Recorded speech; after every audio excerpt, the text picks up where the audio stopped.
Bonjour tout le monde, bonjour, salam, c'est Yacine, j'espère que vous allez bien. Alors j'ai changé le nom de la chaîne, j'ai mis Yacine Lupériste, quelque chose comme ça, je sais plus exactement ce que j'ai mis.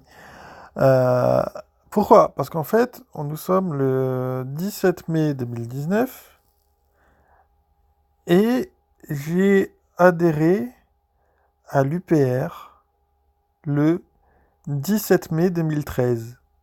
Voilà. Donc c'est un peu un anniversaire pour moi aujourd'hui. Voilà. Donc j'ai adhéré à l'UPR le 17 mai 2013. Et donc bah, c'est l'occasion de vous expliquer pourquoi je suis à l'UPR.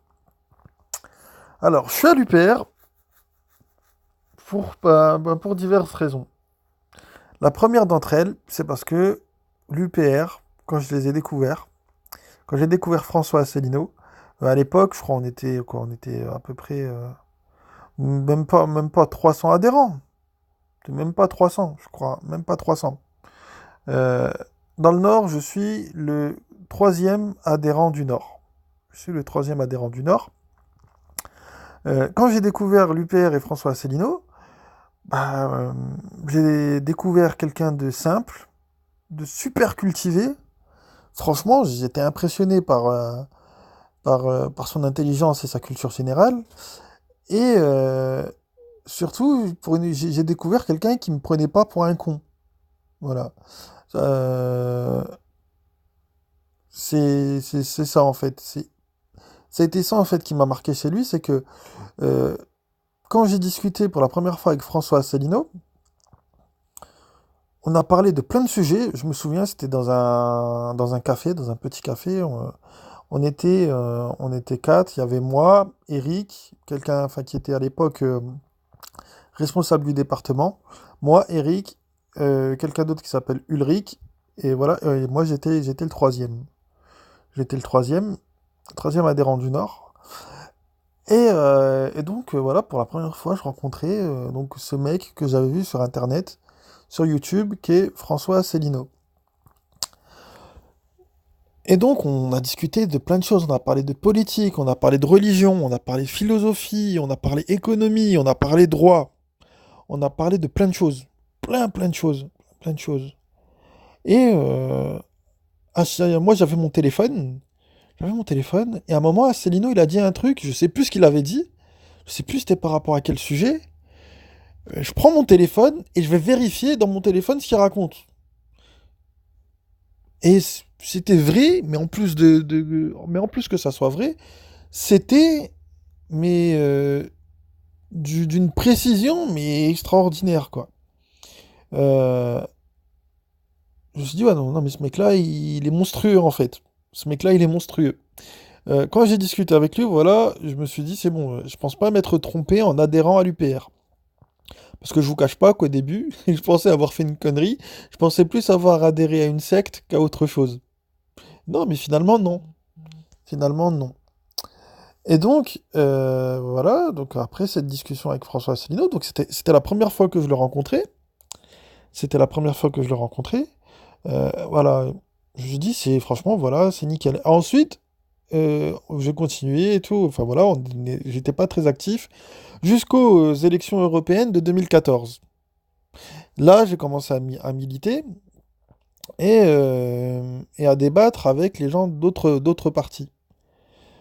Et là, je me suis rendu compte que les autres en face, ils n'avaient pas d'argument face à ce qu'on disait, mis à part des accusations telles que racistes, extrême droite, complotistes, etc.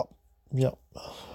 Euh, Deuxième raison, voilà, qui m'a montré que j'avais eu raison d'adhérer à l'UPR, le manque de réponse des autres partis politiques. Bien. La troisième raison pour laquelle j'ai adhéré à l'UPR, euh, c'est parce qu'à chaque fois que François Asselineau prédisait quelque chose, c'était pas de la divination, hein. Il est pas devin, François Asselineau.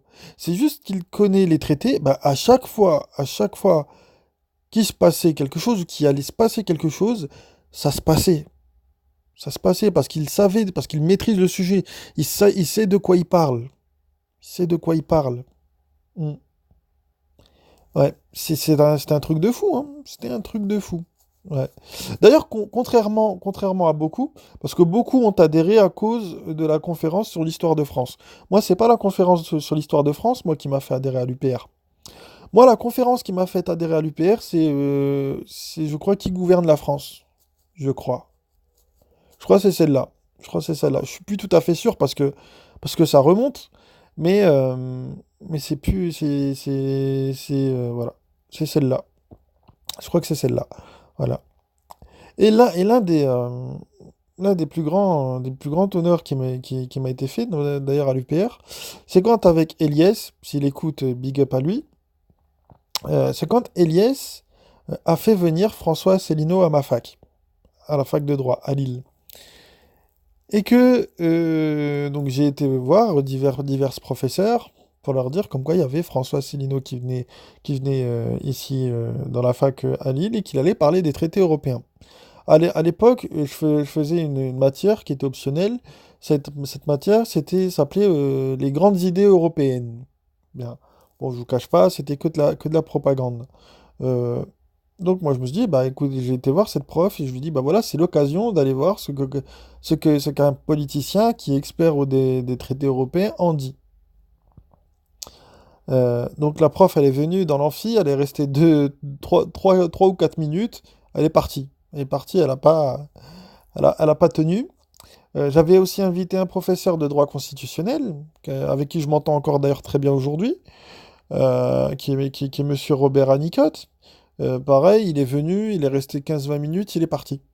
Parti. Ces deux professeurs-là, je les ai invités parce que c'était des pro-européens convaincus. Mais vraiment des pro-européens. Ils sont restés 20 minutes, ils sont partis. Voilà, donc ça a été un des événements marquants pour moi de ma vie du périste. On va dire ça comme ça.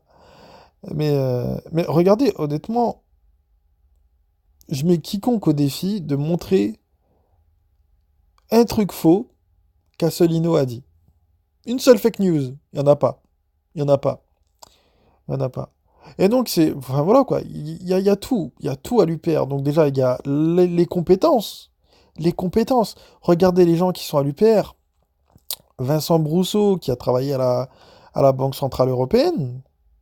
Voilà, qui est super compétent, enfin, franchement, c'est une tête, le mec. François Asselineau, bon, on le présente plus.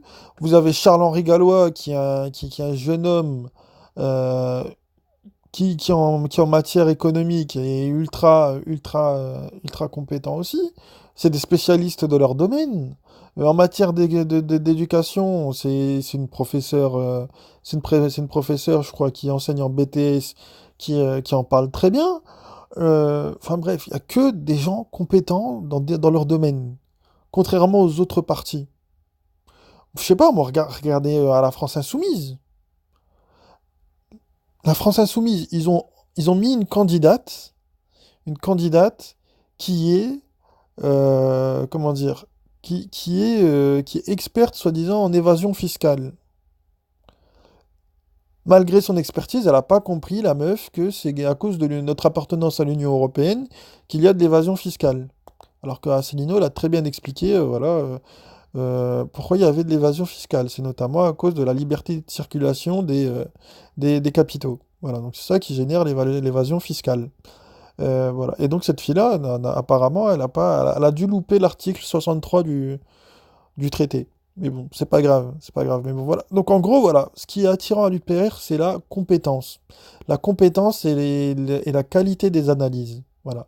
Et moi, enfin voilà, c'est ce qui me fait rester à l'UPR. C'est leur compétence.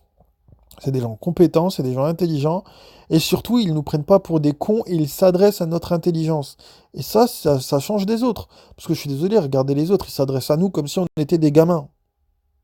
Ils s'adressent à nous comme si on était des gamins. Voilà. Donc voilà pourquoi je suis à l'UPR. Pourquoi je suis à l'UPR. Voilà. Voilà, donc souhaitez-moi bon anniversaire. Voilà. 17 mai 2019, un an de plus à l'UPR. Voilà. Allez, bonne journée tout le monde.